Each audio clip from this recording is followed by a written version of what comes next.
Hello, Linkies. How are we today? Hopefully that's my notification. No, to say I've gone live. I'm just going to have to check LinkedIn again. I don't know if any of you have been like week in, week out watching these, but there was one week where I was obviously very quiet and yes, it didn't go live whatsoever. And I sat here talking to myself for about 30 to 40 minutes. No one was posting any questions, etc. So yeah, I'm always a little bit nervous now of who's on, who isn't. So please message in the comments so that I know you are here. Hopefully that's happening now. Phew, thank goodness. So let me just double check my LinkedIn again. Does it say I'm live? No, it doesn't. So yes, if you can start messaging in the chat, that would be great. I would love to, please post your questions, etc. Lots and lots has happened over the past month. Sinead, hi, how are you? Really good to see your name. Actually, I might have some jobs for you as well. So I'm glad you're here. I'm glad you've tuned in. Firstly, can I just say, I'll get into the actual LinkedIn Live now. Now I know that we are live. Thank you so much for all your happy birthday messages for yesterday. Thank you, thank you, thank you. I was a bit overwhelmed yesterday with how much my phone was pinging. And it's obviously impossible to get back to everyone. So I thought I'd do it today instead. So thank you so much for all your messages. I really, really appreciate it. So yeah, should we get into the nuts and bolts of today's LinkedIn Live? How has everyone found like all the lives throughout July? I know I've been getting a lot of messages of people saying, hi Mohammed, lovely to have you here again as well. So I've had a lot of messages saying that people have missed some of the lives throughout July. So with Ray, Andy and Nikita. Now, if you are registered on our website, I will send you notifications of all of these because there's some really, really valuable information for all of you in architecture and design to help you throughout your careers. And what I'm noticing is some of their insights that they were talking about in their lives, I'm now noticing from my perspective, going through job applications, seeing how you're behaving, seeing what you're applying to, etc., and some of the conversations that I'm having with some of you. So I thought it would be a good idea to get this all out to you so that you can rewatch them again and again. But yes, please register. Here's a QR code if you want to, or just go onto our website, aerecruitment.ae. /register. It really is that easy. So today, what I wanted to talk to you about, we'll get out the previous LinkedIn Lives to you. So what I wanted to talk to you about is we've put a free masterclass for your CVs on the portal. So once you register or when you log in, you will now have CV guide and templates.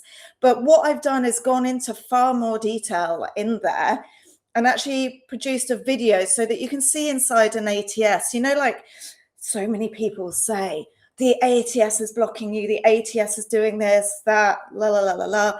It really isn't that intelligent. So I wanted to do a video for you. I've shown like our platinum subscribers and people who have one-to-one coaching sessions with me.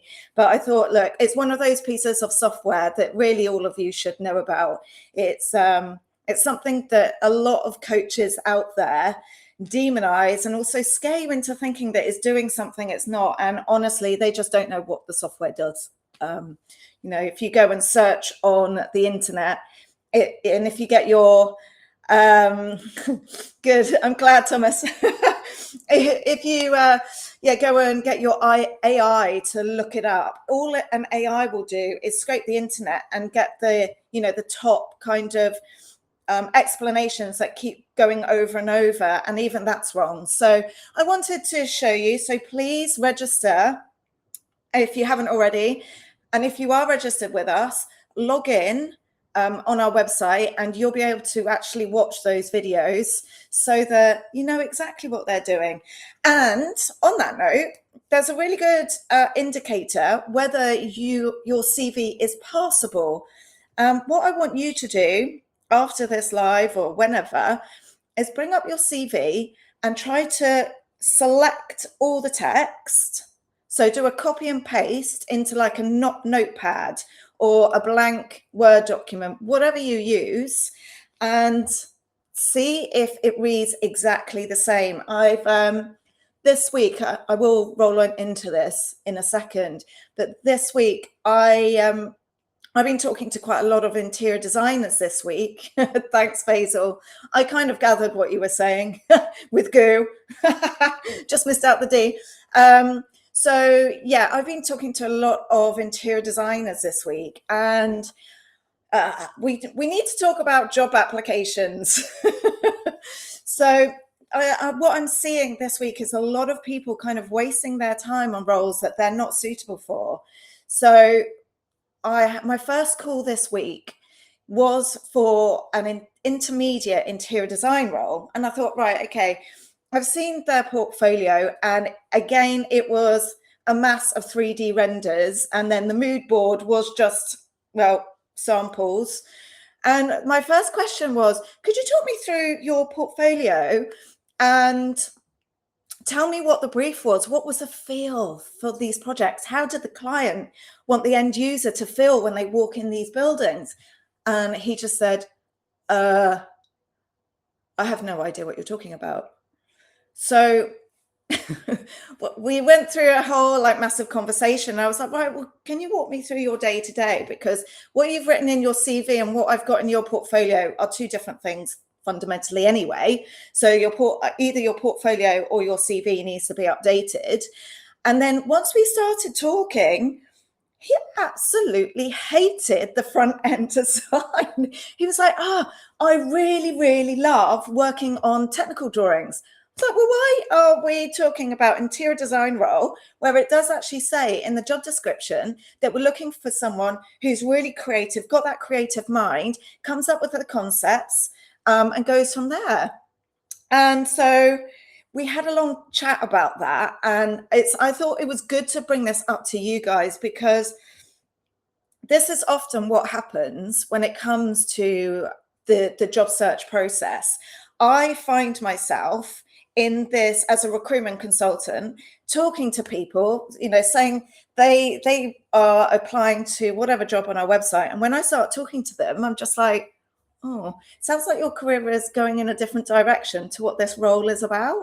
So what I want you guys to do is really have a think about what you enjoy doing. There's no point us putting you forward to a role, because if I can have one like half an hour conversation with you and you've just like explained to me what you really enjoy doing and it's over here rather than what the client is looking for, then you're going to be wasting your time applying to the wrong jobs.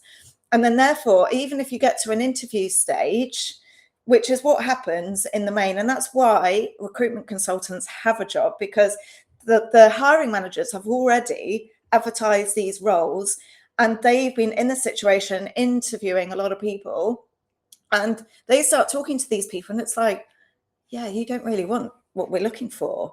So this is why you do get a lot of companies interviewing a lot and then not hiring a lot, if that makes sense. So the interview to hire ratio is very low. I was trying to think which way around then. You can tell it's the end of the week.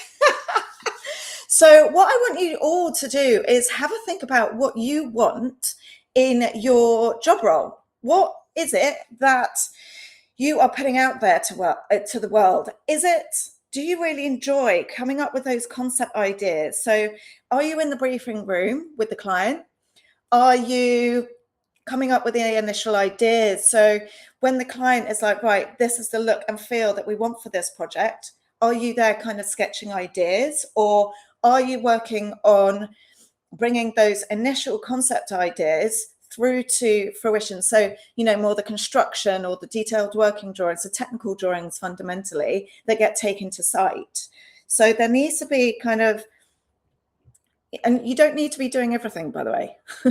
There's some people that really, really enjoy working on projects from inception to completion. There's also others who really enjoy just the technical aspect. So make sure that your portfolio reflects what you really enjoy doing. So we may as well just move on to the portfolio section. Do any of you guys have any questions on this? I'll give you a little while to come back to me. No? Oh, by the way, so I have lined this LinkedIn Live up for a lot later than I normally do. I normally do it about 10 a.m. my time. I'm in London now. And today I started at 11 because I had noticed that quite a lot of you start engaging a lot later. Whether that's right, I don't know. If you could come back to me and let me know what time suits you guys, or maybe I should do another poll on LinkedIn. But yeah, let's have a talk about what your portfolio should contain, because this is something that I keep harping on about. But even this week, every single portfolio, I've had to go back to the candidate, people who have applied to roles. I've had to go back to them to say, right, okay, let's give you free access to our portfolio masterclass for a week. And I need you to update it to include all the information the hiring manager needs to make a decision about your application. So one of the other things that has been taking up time as well when it comes to the recruitment process and selecting which of you I should be speaking to, so assessing your skills, etc. I've been finding that quite a lot of you don't have public access. So again, this slows down the process because I've got to ask you guys to give me access. Okay, thank you, Sinead. That really helps. So yeah, it really slows down the process of your, me having a conversation with you and then getting your details over to our client. So when it comes to your portfolio, whether you've got a Google link, URL link, if you don't know how to do that, again, look it up on Google and find out how to make this as easy as possible, because you've got to think from our side. We've got hundreds of people to go through, and yes, we've got our database system that does help us with that, with the questions, etc. Excuse me, so that we know if you're suitable for that role. But also at the same time, we then get a list of suitable people who have the right skills. And then when we start going through the CVs and portfolios, most of the time right now, the CVs are one page. They don't contain the information relative to the job position. And then I try and click on the URL link for the portfolio, and I can't gain access. So it's like, the walls are put up every given opportunity. So this is why we've put our CV guide and templates masterclass free. And I've put a lot of time and effort into putting long videos on there. I think one of them is 10 minutes, and I'm going to have to put another one on there about how to figure out if your CV is readable in the ATS system. But that's a simple process. Literally highlight all the text in your CV and paste it. So copy that text and paste it into Notepad or a Word document so that, hi Thomas, so that you know that your CV reads exactly the same way as it does when you read it. Does that make sense? So please go on to register up here if you're not registered on our website already. Some of you are registered with us, AE Recruitment, but we've completely changed the back end for you guys so that you can learn exactly what information we need in your CV, what you need in your portfolio, absolutely everything. You also gain access to me if that's the way that you want to go as well. So, we're really trying to push this so that we can speed up this application process. I would love it if I had like 20 people there And I'm struggling to choose which of you to have a conversation with first, if that makes sense. Right now, that you guys are all kind of following this ridiculous advice online that your CV needs to be maximum 2-3 pages. Now, coaches out there have said, hiring managers don't have enough time to read your CV. They scan. Well, yeah, they do scan. We do it. I do it. But when there's a really good person that I think, oh, yeah, they've worked at really great companies, they've got the right job titles, I sit there for a lot longer to go through their CV. And I also do that with their portfolio. If it's not obvious in a CV, then if they're applying, for example, if somebody's applying to an interior design role and all I can see is in their CV is 3D visualizer, reject, that's easy enough. But if somebody's applying and they've got interior designer, then all the duties and responsibilities are there that I'm looking for, then the computer skills and also the types of projects and the duties and responsibilities on those projects, then I will totally spend more time on that person. And don't think that a hiring manager is any different, because they'll do exactly the same as what we do. It's just that when we've got a lot of people to go through, skimming, yeah, it saves time. And in the most part, people are not putting the right information in their CV. So this is where candidates, job seekers get really frustrated. I'm being rejected. But I even looked at a WhatsApp that I got this morning from someone, and he literally keeps saying, I'm suitable for this, I'm suitable for that, la, la, la, la, la. And he's said this morning, I'm suitable for the interior designer at intermediate level role. Open up his CV, he's a master planner. Don't waste your time on roles that aren't suitable for you. If you're a master planner, you're not suitable for an interior designer role. So I hope that gives you a bit of insight. I know, when it comes to applications and stuff, especially when you're trying to find that role, you're trying to spread yourself. You're thinking that the more applications you make, one of them will pay off. Well, that time and effort to apply to those roles that aren't suitable for you is wasted time. You're going to be more successful if you put more time and effort into your CV so that it's more than 3 pages. Again, if you're not registered on our website, please scan this QR code. Please go through and if you're registered on our website, please go through the CV guide and template masterclass again, because I've put videos in there so that you can see exactly what we see and so that you can tailor your CV. There's also templates in there so that you can again see what we're looking for in your CV. We just need more information. And this is by and large why people get rejected. It's either they are going off on a tangent, they're applying for roles that they don't ultimately suit and they don't really want in the future, or they're not providing enough information. So, right. Oh, hang on. This is a great question. Rizikan? I am terrible at name pronunciations. I do apologize. We really need to change the resume based on the client requirement rather than mentioned what we accomplished in past roles. Okay, so you can manipulate your CV in this way, sure.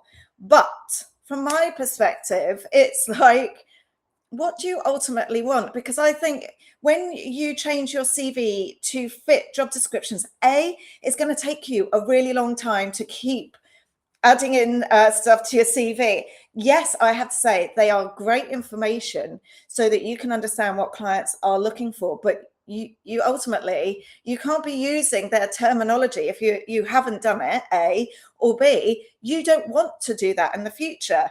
Like I said at the beginning of this live, when I was speaking to one of the interior designers, he was like, right, okay, I have produced mood boards. And I was like, I can't really see mood boards in your portfolio. Could you explain to me the client brief and why you put these colors and materials together? And he's like, no. And he was like, I don't even like that side.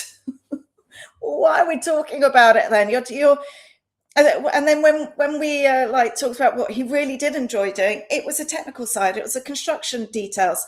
It's so focus on that. So yes, I do understand where you're coming from. We really need to change resumes based on the client's requirements, but that's going to take you quite some time to keep updating your CV. If you just apply to the roles that you're suitable for and make sure that your CV sends the right message at the end of the day. Again, if you want to sign in on our website, etc., we can have a one-to-one session together so that you know what your role is exactly what is being translated in your CV and portfolio. Most of the time, there's a lot of confusion. And I think, especially in architecture and design, and just so you know, my dad used to do this as well. So I know only too well what you guys do. He would do this thing where he'd be like, well, I can do that. Like, yeah, but Dad, your kind of specialism is in architecture right from the outset. Why are you looking and working on residential projects, high-end bespoke residential projects? And then he got a brief or a client come to him saying, we've got a healthcare project. I was like, Dad, that's going to take you a little bit of time to figure out like the clean rooms and all, but I can learn it. I can learn it. Yeah, sure you can. But it's going to take longer for you to on board with these things. And let's put Dad to one side for the moment. This is where I'm talking about with you guys. Quite a few of the conversations that I was having this week with candidates was exactly that. I can learn. Okay, well, explain to me about mood boards. Explain to me your involvement before working with coming up with concept ideas and different looks and feels.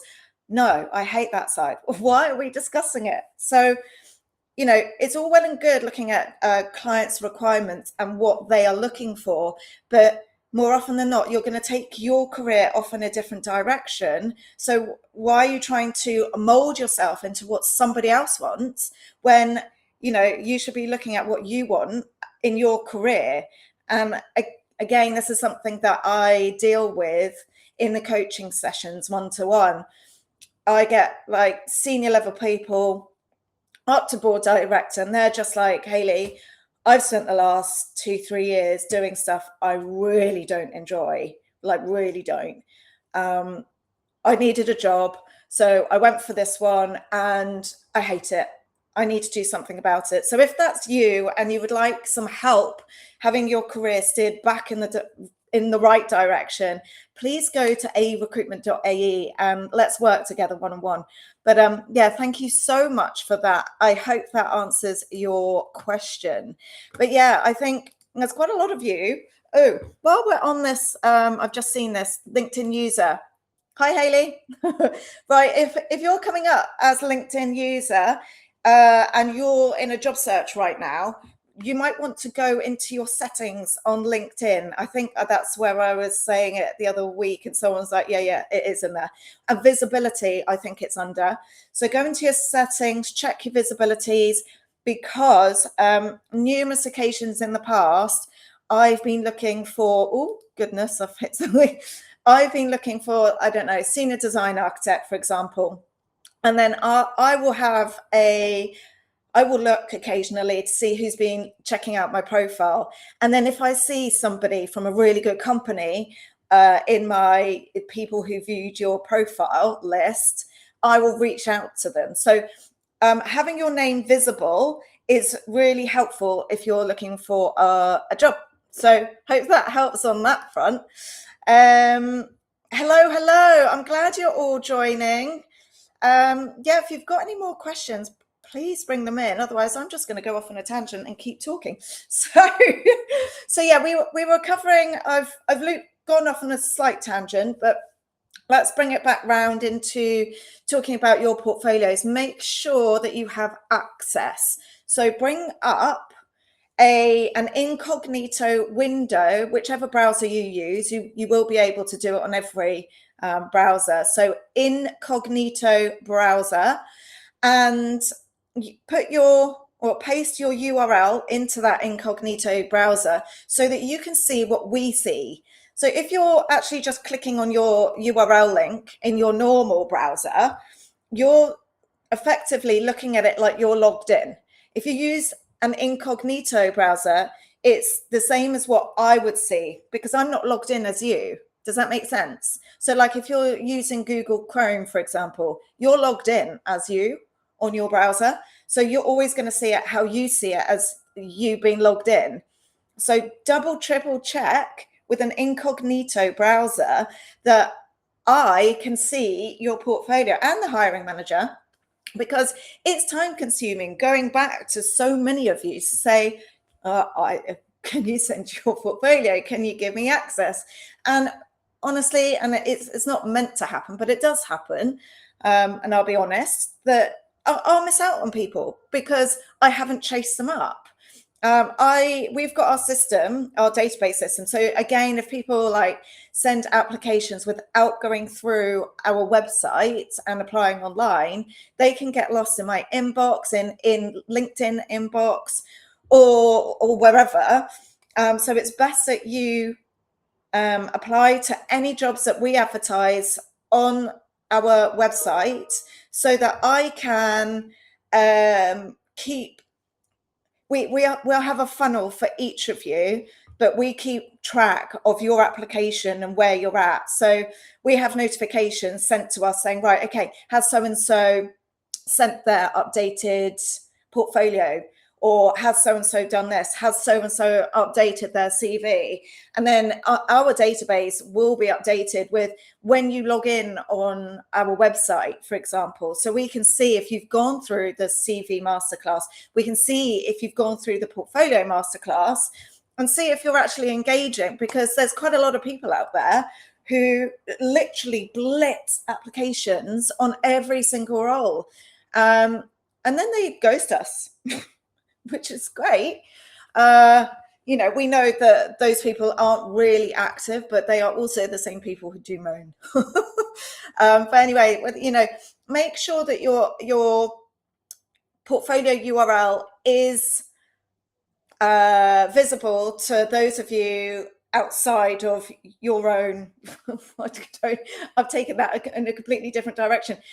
Make sure that people who aren't logged in as you, like myself, can actually see your portfolio. So use an incognito window so it's not logged in as you. Copy and paste your portfolio URL into that incognito window, and that's what we see from our side. Then check your settings and resolve that. So what are the telltale signs that your portfolio needs updating? I think I've kind of touched upon some of these things earlier on today, but if your portfolio is just full of renders, you are giving the impression that you are a 3D visualizer, you're not an interior designer, you're not a design architect, master planner, whatever it may be, landscape architect. We need to understand the length and breadth of your experience. So you need to give us a window of opportunity, or it is your window of opportunity, to give us an insight into your job on a day-to-day basis. And that means that when I pick up the phone to you, you will be saying exactly what you're saying in your CV and in your portfolio, and you're welcome, LinkedIn user, and your interview. So firstly, the conversation that I will be having with you won't be all about what do you do on a day-to-day basis or what do you want to do. It will be, right, okay, let me just clarify this. And certainly when it gets to interview stage, hiring managers are like, how do we work together? What do we need to do? And that's when people get large salary increases, or they find their feet in their career. They find those companies that they love working for and they stay at for ages. they get job satisfaction. They love going to work, and it's really obvious in a CV and portfolio and how they behave on LinkedIn, and how long they stay in a company for. So your CV and portfolio are like a lottery ticket, and I don't think enough of you realize. I think you just shove everything on a page, and this is how it comes across, and then go, that's what I do. And then when I have a conversation, like I was having a conversation with the interior designers, Diego, a little bit late. You're absolutely fine, Diego. If you go onto my profile, scroll down under activity, there's events in there, and you will be able to rewatch this over and over. So don't worry. But please come with any questions that you have, and I'll answer them for you. So what I was trying to say is, once your CV and portfolio are in alignment, you create this great impression of your understanding of what you do, the projects you work on, and once you've got everything in alignment, your personal brand, so to speak. So I would culminate, like, if your CV, portfolio, LinkedIn, and personal brand all send the same message, you stand out a mile. And certainly from a design aspect, it's very, very powerful, and it is like your own personal lottery ticket. You need to invest in yourself. So the telltale signs, there's 3 questions that you could answer. Does the reader know what the brief was? So like these interior designers earlier on this week, they didn't even know what I was talking about. And if you go back through some of the LinkedIn Live events that Ray, Andy, and Akita did with me in July, then you'll hear the same line from all 3 of them. And they were basically saying architects and designers are not inquisitive enough. So I think in the main, employees sit there and just do what they have to do. They don't get inquisitive. They don't ask questions about why they're doing this, what are they doing it for, the reasoning behind it, why they're using these colors, why. So if the reader doesn't understand what the brief, does the reader understand what the brief was with your portfolio? Are you taking a reader through your work? So again, this is something that I've repeated again and again on this particular live, is I need to, when I speak to you, understand from A to Z. And yes, I know architecture and design projects do go back and forth, but in a linear fashion. Can you explain to me what you've been working on from the outset? Don't just use buzzwords for the sake of using buzzwords. You'll get caught out quite quickly. And yeah, that we can tell if your portfolio doesn't mirror your CV. You're already raising questions. So don't use buzzwords for the sake of using buzzwords, but are you taking the reader through a journey of each stage of the project that you're working on? And also, is there a clear narrative throughout your portfolio? We want to know about the storytelling behind it. And this actually comes back to the first question I was asking. Like, does the reader know what the brief was? Like, if you're an interior designer or you're on the design side, you should 110% understand what the brief was and what you're trying to achieve for the end user. So use sensory language. The look and feel, the textures, the mood. What were you trying to, every single room, space, house, commercial space, whatever it may be, retail space, has a look and feel that the client is trying to achieve. So what was that, and how did you go about that? So when you get a brief, that brief will rarely, not morph into something else. So we want to understand that journey of where you've taken that project and why. Maybe the client had unrealistic expectations of what they wanted to achieve. Maybe they were looking to, use materials that were way out their budget.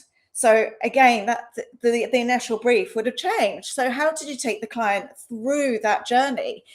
And then on the technical side, think about solutions to problems that you faced. You won't necessarily be all of the design creative ideas, but it will definitely be more of the technical problem solving ideas. How are we going to make this work on site? Okay, so we found a design issue. How did you go about resolving that with the designers?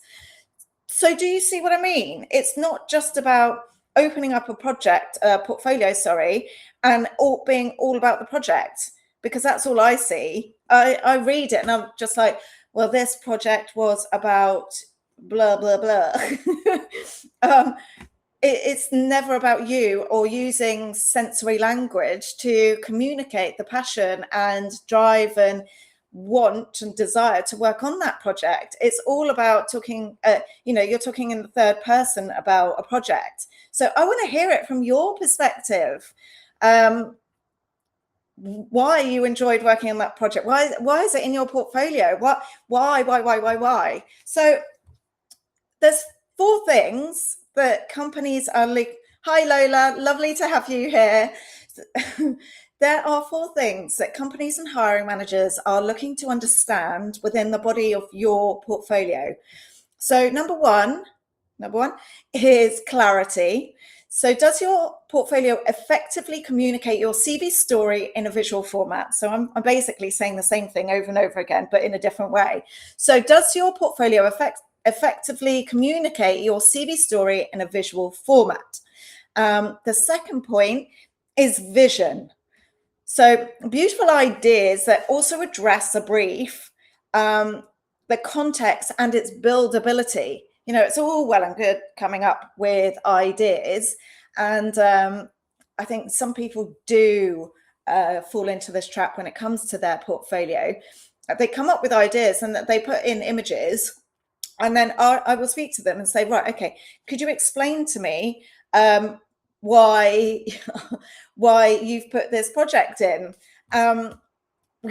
Was it ever built? Does it have that buildability quality? I start talking to them and they're just like, it was just a pretty drawing. So it's not really adding value to your portfolio. So think about the vision. So beautiful ideas are great. I'm just going to repeat myself again. But does that project address the brief, the context, and the buildability? So the third thing is process. We need to get inside your mind and we need to see the evidence of how you think. So in the form of sketches, diagrams, concepts, development and technical drawings, to understand how you took that brief or whatever stage that you're working on and how did you develop it further to make sure that that project is buildable. So yeah, we need to understand far more information about your design process. And this is so important when it comes to being selected for an interview. Someone who's very good at explaining their design process or technical process, whatever it may be, that the hiring manager reading that CV and portfolio, especially the portfolio, is actually visualizing them working in the office already. Those are the people who get interview requests like you wouldn't believe. And in actual fact, I worked with someone at the beginning of this year who came from, he had a foster and partners background. So really, really good background. But when I opened up his portfolio, it was full of renders. And the client said to me, Hayley, and I was like, yeah, I know. His portfolio needs sorting out. And they were like, yeah. And the candidate had pushed me to send their portfolio, and I won't be doing it again because it does waste people's time. So went back to the candidate. We had a one-on-one session about sorting out his portfolio, and he took that information away. He knew exactly what I meant when I said, the clarity, vision, design process. And then we need to see the growth throughout his career. But he went away, sorted out his portfolio, sent it over. Within the same week, he had an interview and an offer, a job offer in writing by the end of that week. So your portfolio is so, so crucial when it comes to being selected for an interview and having a great interview at the same time, because, you know, he came out of that interview bouncing. He was like, oh my word, they were asking me, like, how do we work together? What do we need to do to make this work? You know, he came out of that interview feeling inspired, and he couldn't wait to work for them. And that's because he gave clarity of what he does on a daily basis in his portfolio. Like, it really shifted everything around. So just so you know, when I go on about this stuff, it's not just everyone who's working for businesses that no one knows about. It also happens with the candidates who are working for, like, Zaha Hadid, Foster and Partners, OMA, UN Studio. You know, it happens right across the board. And in actual fact, if you go and watch the LinkedIn Live that I had with Nikita, now she designs websites for architects, designers, and engineering firms. And she says exactly the same thing. She's just like, yeah, great, pretty picture, but what's the story behind it? I need to know the story. And that's what inspires people. You know, certainly from an architecture and design perspective, your clients want to be taken on a journey, and so do hiring managers. It's just interesting to see what other people have to say about this. You know, we're all seeing exactly the same mistakes right from the beginning to end, whether we're talking to Ray about the finance side and making sure that businesses are successful and what skills that you guys need to learn throughout your career. You know, he went on about being really inquisitive in your career so that you understand how to get from A to Z and more of the commercial aspects within a business. And then we had Andy, who was talking about AI and where we're morphing into. And then we had Nikita, who was talking about the websites. But there's one common theme, and that was being more inquisitive in your careers. So then when it comes to your job search, I know I'm bouncing around a little bit. But yeah, if you've got any questions, please let me know. And then when it comes to your LinkedIn, once you've got your CV portfolio put together, does your LinkedIn again reflect your personality and what you're looking for? Quite a lot of you literally just put words on a page without really thinking about the meaning and context that, you know, the reader should be taking that. And LinkedIn is great for learning about who you are as an individual. Like, all of you are on this live. And by the way, most of you don't comment or whatever. I think last week or the week before, 260 odd people had watched this live within the first hour. And then it went on to, like, thousands of people, have watched it. But you know, you guys need to be more inquisitive about this. We want to keep the conversations going so that you learn and stand out in your job search, and not just your job search, your career. You know, we don't want to be waiting for you to update your CV and portfolio so that we can submit your details. We need you to get ahead of it and start thinking about the long-term goal that you have.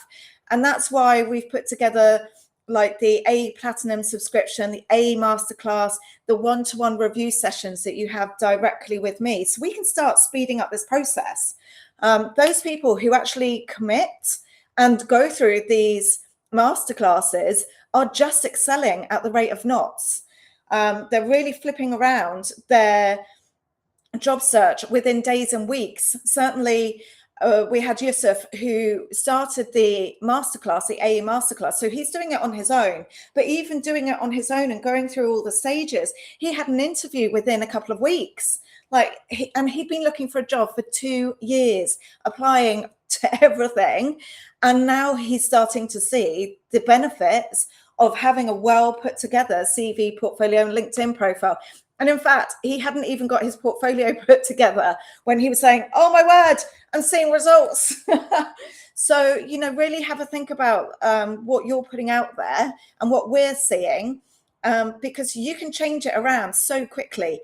And that's where your LinkedIn comes in. The LinkedIn is where we get to learn you and your personality. So when I have a great candidate, I will go on to somebody's LinkedIn and see how they've put together their LinkedIn profile firstly, and see what their engagement is like. I mean, in the main, I'm sure you've heard this stat over and over again, but 1% of users on LinkedIn are like active.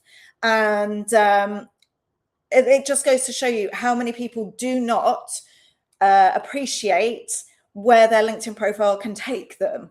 So if 1% of people, and there's billions of users on LinkedIn, if 1% of users are actually utilizing the platform properly, that means you have such a massive opportunity to stand out, because I guarantee you the people around you aren't. And this also, we see this with our masterclasses, etc. People are just chucking their CV and portfolio, their 1-page CV, 2-page CV. There's not enough information. Then their portfolio is full of 3D renders. We need to ask them to go back to the beginning and update their details. We'll give them the skills that we're looking for in their CV and portfolio, give them that opportunity, and then they go quiet. So, you guys need to be aware of what we see so that you can update your details and start standing out. I want to have a list of candidates to go through, and I'm at a loss which one to choose. I want you to stand out. So that's why I'm really making an effort with these LinkedIn Lives and trying to keep up on a weekly basis. So if you're not registered already, please click here. If you get if you apply to jobs on our website and we're asking you for more information, please update your CV and portfolio. Those people who come back to us with all the right information, even if they've missed out on that job, there'll be another one. And because we can see that they are updating their CV and portfolio, they're taking their job search super seriously, they're more in line for other jobs in the future, because we've got them in their mind.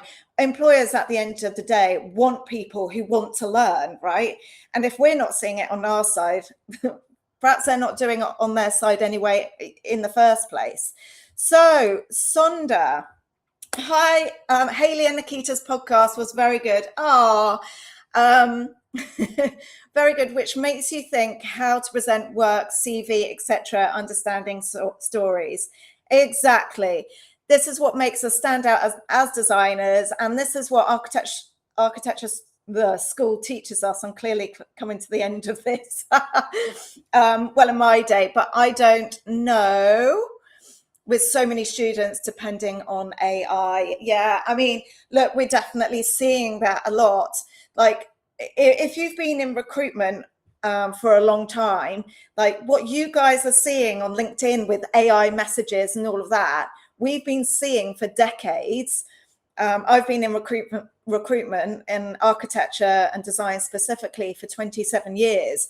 And I know which CV writers people have used because it's their tone and their voice, not the candidate's voice. So, I will pick up the phone to some of these people and they're using different, they've got different mannerisms, different wording to what their CV says. And I know that which CV writer they've used. And now we're seeing the same thing when it comes to AI. So yeah, I can already tell which AI you've used, for example. So that's exactly what we see from our side. Really, we want to see your personality in your CV. I want you to talk in a human voice as you. Like, no one can talk as I am right now, for example. The next podcast, etc., you watch will be completely different from this one. And so you're seeing their personality, etc. And that's what we want to see in your CV. Use the wording that you would use on a day-to-day basis, rather than the AI's muted version, because that's all it is. It's kind of stripped you of all the emotion that makes you you. Little tip for you there. Lola, I'm not sure I know what you're talking about now, because I think I've probably waffled on. Is there not a risk of overexposure? I think you're probably referring to the LinkedIn stuff. I don't think so, personally speaking. There's not a lot of people that tap into LinkedIn on a daily basis, if only 1% of users are ever using it on a regular basis. So I think, like, week in, week out, there's different people commenting on these LinkedIn lives. So it's obviously not the same people week in, week out that are regularly tuning in. Yes, there are a few, like Sinead, she weekly like tunes in. And there's a few others. Alexandra, she's not on it today, but you know, I know it's her. I see her name and you know, I know, but no, at the end of the day, I don't think it is overexposure. You'll just get a different audience on a day-to-day basis and at a different time. Some people always, and if you look at kind of from a marketing perspective, different people at different times do tune in. So maybe some people do it first thing in the morning while they're getting ready for work, excuse me, or maybe some people tune in late at night. I don't know. So yeah, you're looking at different audiences, I think. So I don't think there really is a risk, especially when it comes to just Joe Blogs like you and I think, I mean, I don't know. Do you ever think Nike has overexposure or Apple has overexposure? I don't know. I'm not sure it's such a thing. Now I'm thinking of it out loud. I will watch, Diego, I will watch the live again. Hayley, thank you for the information. You are very welcome. Right, if you guys don't have any other questions, what I would love for you to do is either register on our website or go and log in to your profile so that you can watch those CV masterclass videos, because I did spend hours doing them.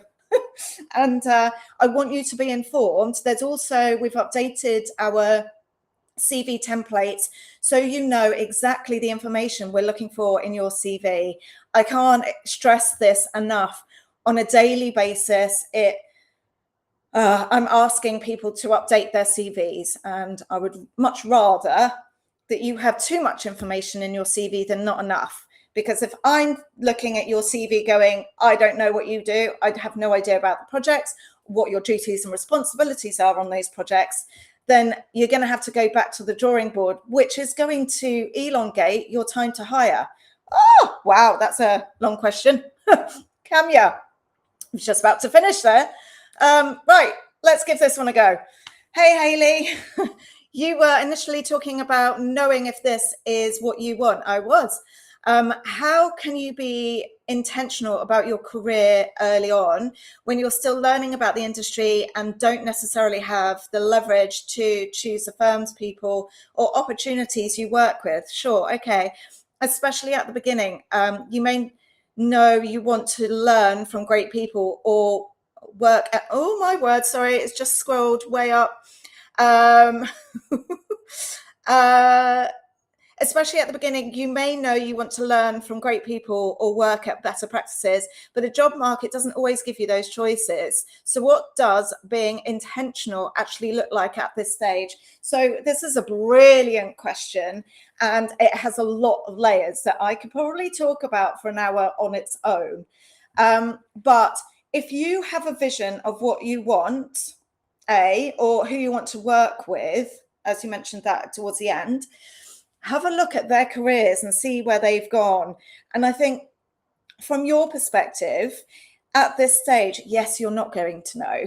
And I had this conversation with one of our platinum subscribers who is a graduate in the landscape world. And when she was talking, I think I can only really kind of answer this specifically when I'm dealing with people one-on-one. Because I can see the whites of your eyes. These LinkedIn Lives are great, but I'm just picking up intuitively through what you're saying, rather than actually knowing the breadth of what you mean and where you come from. But so I'll answer it from her perspective. So when I was working with her, I'm trying to push her in different, not push, that's the wrong way of putting it. I'm trying to get her to try on different outfits, to go, right, what do you feel about this? What do you feel about that? And then we start talking about it. And she's like, right, I'm not sure about the in-between, probably much like you, but I know what kind of company I want to work for. I know that this is my goal. So maybe you've got a goal of who you want to work with in the future. And what I would say is every learning experience is going to give you another window that really opens up your world into another area that you can learn. So say you want to work for, I use them every week, but everyone seems to want to work for them. So say it's Foster and Partners, for example, using them as an example. So say you're working in interior design. I can't tell from here which industry you're in, but say you're working in interior design, and you can see that those interior designers all use Rivet, for example. So at some point, you're going to have to learn Rivet to work for them. That's going to be a prerequisite. And if you don't know it already, that's a window of opportunity to open up your world into, other layers of your job and what you do and what you can provide. And also going through those learning experiences, maybe you'll figure out, oh, I don't really enjoy it, So you're going to have to start trying on these things and start going down these routes of what do I really want to do? And certainly when it comes to the hiring and looking for jobs at this level, hiring managers aren't looking for the complete end result, obviously, but what they are looking for is someone whether they do this consciously or subconsciously, they look for people who have taken a similar route to them. So start getting really inquisitive and learn about who if you're going to have someone a mentor of some kind that you look up to. And so start researching what their background was, what they started learning, learn about them on social media, etc., so that you can get inspired. Does that feel good to you? And I think you've got to use your discernment with this to figure out if that's the route that you want to take. But yeah, I could talk for a whole hour on this, but you've got to start doing a lot more research into what skills you want. And maybe you get there and think, oh, I don't know if this is what I want. So then you go back to the drawing board and maybe go down a different route of, right, okay, I like that designer. What route have they taken? But, you don't need to delve completely deep into all this stuff, learn absolutely everything, and then figure out that you've gone down the wrong route. Start just trying it on for starters.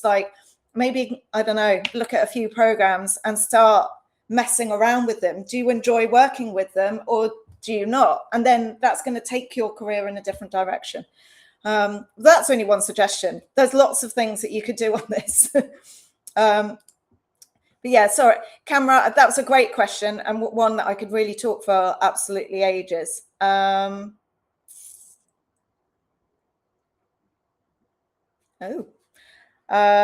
Okay. Oh, right, Sinead. Sorry if this was covered already. Had to miss a couple of minutes, but it is good practice to. Is it good practice to include my portfolio URL and my CV? So I said this a few weeks ago, I think. There are some big companies that will only allow you to attach a portfolio in an application that's of a certain size. Now, the reasoning behind that is twofold. They want to understand that you've understand their brief when it comes to their job advert. So maybe it's a company that's looking for a design architect that specializes on hotels, for example. So if you send in a portfolio that is, I don't know, you're working on the technical side of architecture and you specialize in residential projects, you've missed the point. But yeah, so first off, they're looking to understand that you're giving them the right information, but ultimately they can't hold all of those portfolios on their database because data space is expensive. So putting a portfolio URL in your CV is brilliant. I think it just gives that added layer that if they're super interested, like I said at the beginning, if I'm really super interested in a candidate and they've given me all the information, I will stop to read further.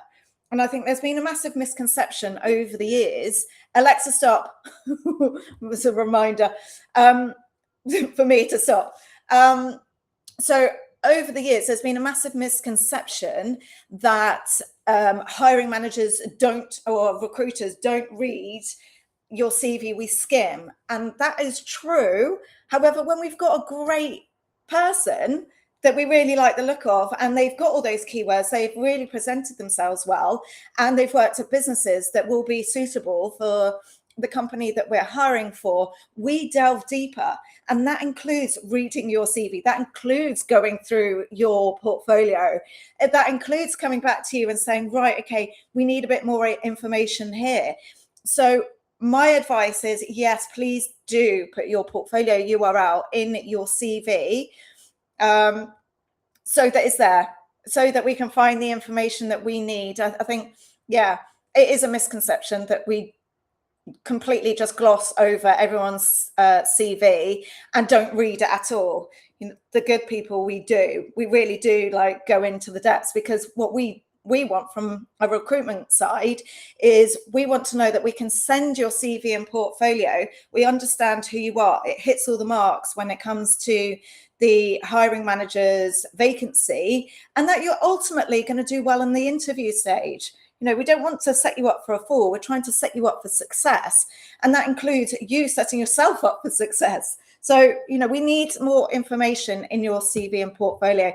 So please, please, please go on to aerecruitment.ae, log in on our website, or register if you haven't already, and go through our CV guide and template, because that is the biggest mistake. The biggest mistake, Faisal, at the moment is nearly everyone that I'm coming across. And I'll tell you what's a telltale sign of a really good person. They ignore this stupid advice that your CV needs to be 2-3 pages maximum.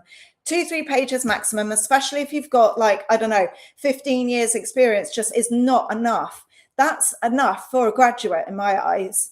You know, I'm trying to match you to hiring managers' vacancies. If I can't find it, I'm sure they can't find it either. So it's a massive misconception. If I can't find that information, they're not going to see it. So I need you to put way more information and way more effort into your CV. These whole 1 pages don't give enough information whatsoever. We get people with each employer has like 2 sentences. That's never, ever going to give me enough information to make a decision whether you're right for the role. You know, I'm relying on what you've, how you've answered questions in applying for the job. And what I really want to see is all of that information in your CV already. If it's not in there, you're going to have to go back to the drawing board, do your CV and portfolio, and then come back to me again. That is wasting time, guys. So thank you, Faisal, for this question. This is probably one of the best questions of the day. Register on our website. If you are registered on AE Recruitment, then please go back into the portal and go through the videos in the CV guide and templates. You'll see exactly what I mean by getting a little bit scared about the ATS system. There's nothing to be scared about. And also, the CV templates are in there. You'll see that we need far more information. I couldn't care less if you run into 10 pages. I just care about whether you have the information or not. That was a bit of a rant. But you can see how passionate I am about it. I need more information from you guys. Way more. Oh, Sinead, as in sending the URL separately through the application. I mean, look, we have a separate URL, but it's still on your profile, and it's still part of the application. So I'm not quite sure what you mean on this, but yeah, from our perspective, it is exactly the same. You are essentially separating it, but it's not from, if we were going to submit your details to one of our clients, it has literally all the information, including your portfolio. So on the odd occasion, I haven't really come across this a lot. Maybe it's because I'm doing these LinkedIn Lives again. But some people will send to me, oh, I haven't needed a portfolio. I'm like, times have changed. When I first started my recruitment career 27 years ago, I used to fax CVs. Fax, can you imagine? I don't even know what one of those is. And I'm sure there's people on here who have never seen one before in their lives. But yeah, we would never put together portfolios at that point. The candidate would sometimes take some drawings or they would go through technical questions, but it's not like today. Today, you need to give that full picture. And when you do, it's so powerful when it comes to your job search. When someone understands who you are in your design process, your job search becomes far quicker, becomes far more enjoyable, and so do the interviews. Woo! There's quite a few questions coming in now. Thanks, guys. Can we have these ready for the start of our session for next week? That would be great. Right, LinkedIn user. What is the best question for either party to ask in an interview as a final question? I don't know. It depends how the interview has gone. I mean, if you're talking about when a client, I've just made my hair really fluffy. Do you have any questions for us? Maybe that's what you mean. So you should have been prepared for that interview way before the interview. And also, what I will say is, I had someone, one of our AE Platinum subscribers actually said in our last meeting, she just said, Hayley, I get why you've done the AE Masterclass and the AE Platinum subscription. You're preparing us for every single stage of that interview, aren't you? And I was like, yeah. If your CV isn't giving the information, your portfolio can pretty much steer the questioning when it comes to getting to the interview stage. So research, LinkedIn user. The amount of CVs I see at this moment in time that give all the information is very few and far between. Same with the portfolio. So you should be able to, but the last question, there isn't a good question, but you need to be researching the hiring manager, the company, but also your CV and portfolio should have been in alignment to steer the interview questioning in the first place. I would say research. And you need to understand what the company and the hiring manager is all about. I tell you what a really good question is, though. What would I have to do to be your star employee? That's a really good final question for you to kind of leave them with, because you're giving the impression that, yeah, you're always thinking about what you can do better, what you can learn.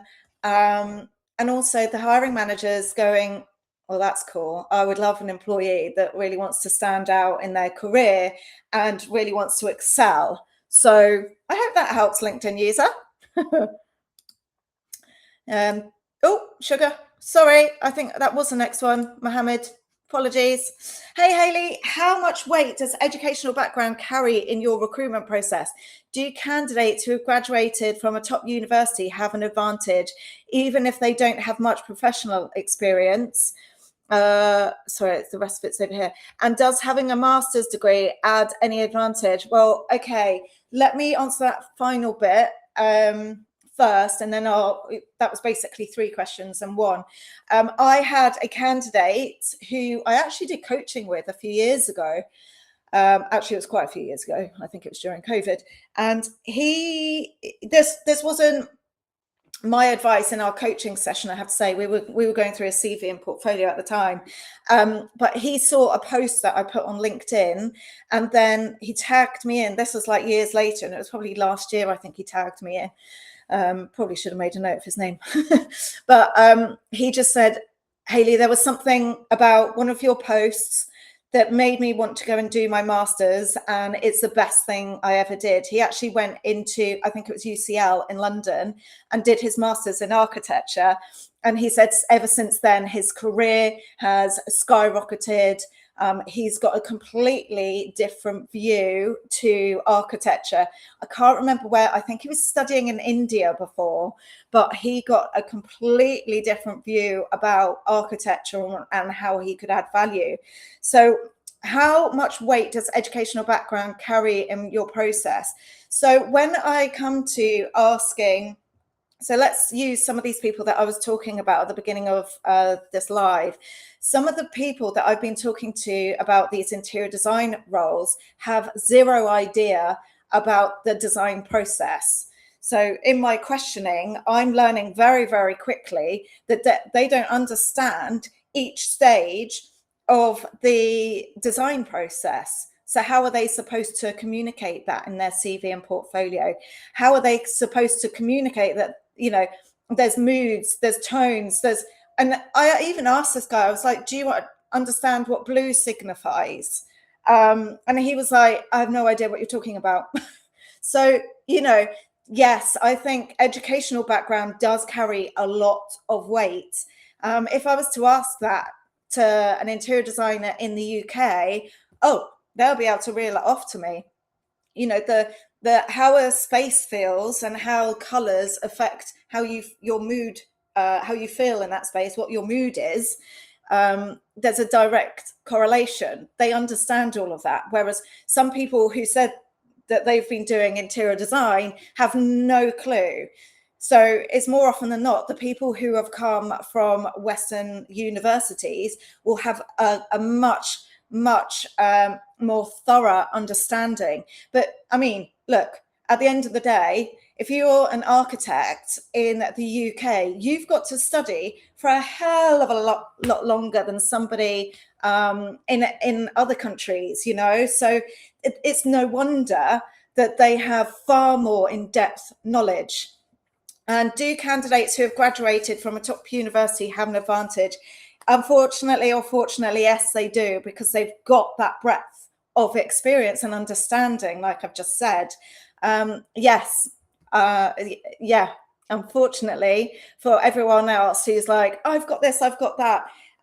When I start asking these questions and they have no idea what I'm talking about, it's usually because they've come from a university that doesn't go into detail like a Western university would. So yeah, sorry if that's a hard pill for some of you to swallow.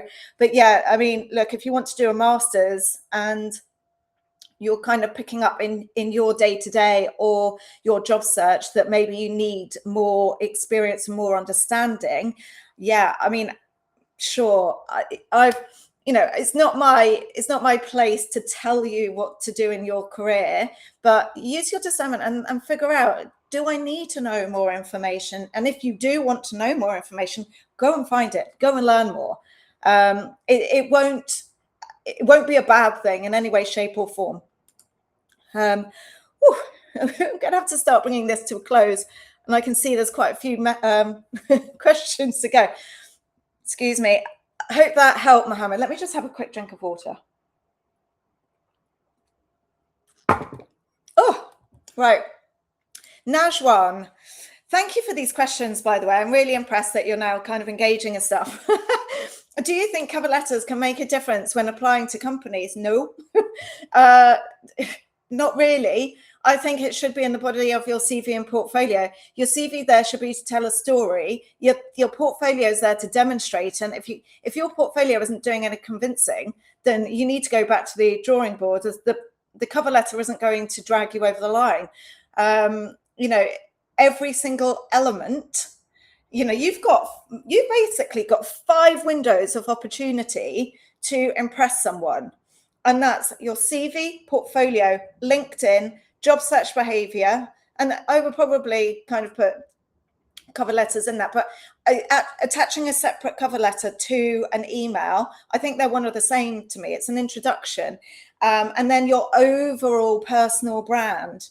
And if you don't understand that yet, and you're not registered specifically on our website, please do this immediately, because you'll get emails on every single element of your job search, and you'll understand just how many opportunities you have to better yourself when it comes to standing out in your job search. There's so much that you can do. And I think, there's too many people on LinkedIn and everywhere else that are just saying, shrink yourself down, shrink your portfolio to be 5 megabytes, shrink your CV to be 2-3 page CV. We're missing out on so much information that we need to make a decision about whether you're right for a role. Sorry, I know I've gone off on a tangent again, but cover letters aren't the be all and end all. They're not going to do the final convincing. If your CV and your portfolio aren't in alignment, and ultimately your portfolio should be a window into what it's like to work with you on a day-to-day basis, your understanding of the industry, your understanding of your job role on a day-to-day basis, what your capabilities are, if you're passionate about what you do, what your awareness is. And that's just me reeling off a few things. If you can't do that in a conversation or in your portfolio when you've got time to think about it, a cover letter isn't going to do that job for you. You need to go back to the drawing board and think about what persona you want to be putting out there and what represents you fundamentally. So I hope that helps on that one. Hayley, the fax machine. The fax machine made us think and double check what you were sending in case it was wrong. Yes, it did. Thanks, Sonda. Yes, didn't it just? You had to double, triple check, and it caught me out once or twice in my early career. I'm not going to lie. The things, I don't know. Right, okay, we might have to make this the last one because it's been over an hour and a quarter. From your experience recruiting specifically for architects and interior designers, if someone is actively looking for opportunities right now, where would you recommend they put most of their effort? Job portals, LinkedIn, networking? Sorry, I've just realized it's still over here.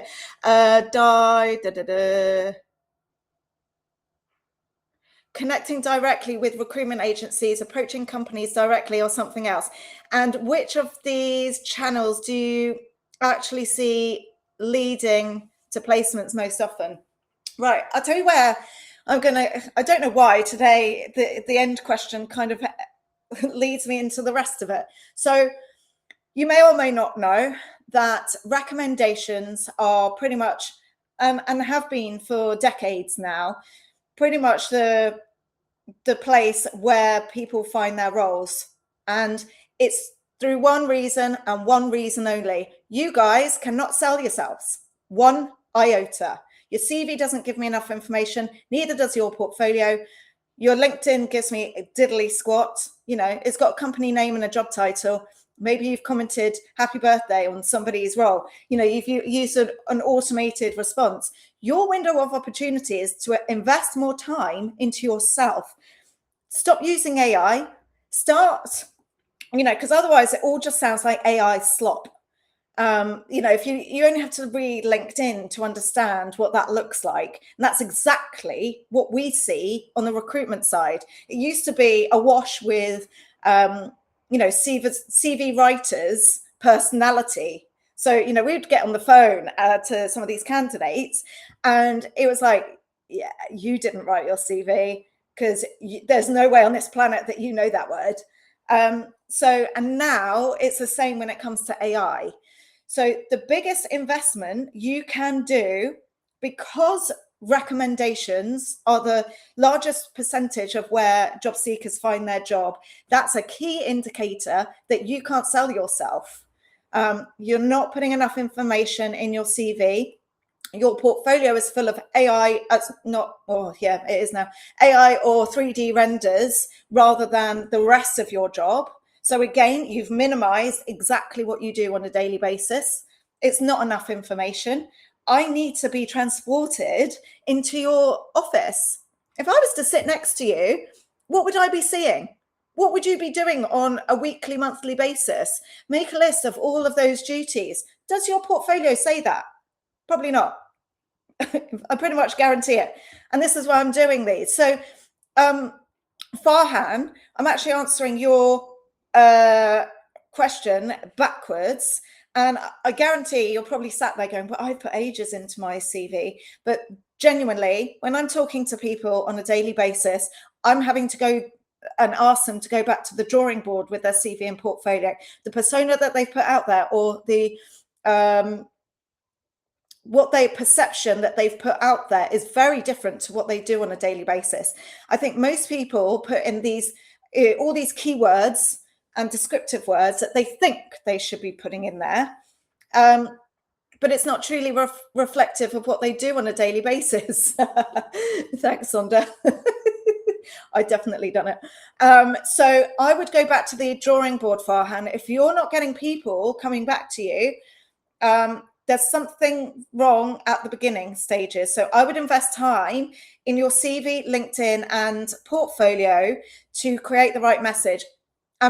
Please sign up and register on our website if you haven't already, because you will get some emails about the 5 elements that make up your profile, and you'll soon, well, just in the first email, you'll start recognizing that there's a lot you can do. And if people aren't picking up your profile, picking up your details, then you could concentrate all your efforts on your LinkedIn networking, your job portals, or approaching agencies. It's not going to get you far if your overall story and a personal brand isn't there in your material. So I would, in the most part, and like I say, there's the amount of people that go through to interview stage and get offers is so minimal that it surely should be telling everyone watching this where you need to focus your efforts and concentration on.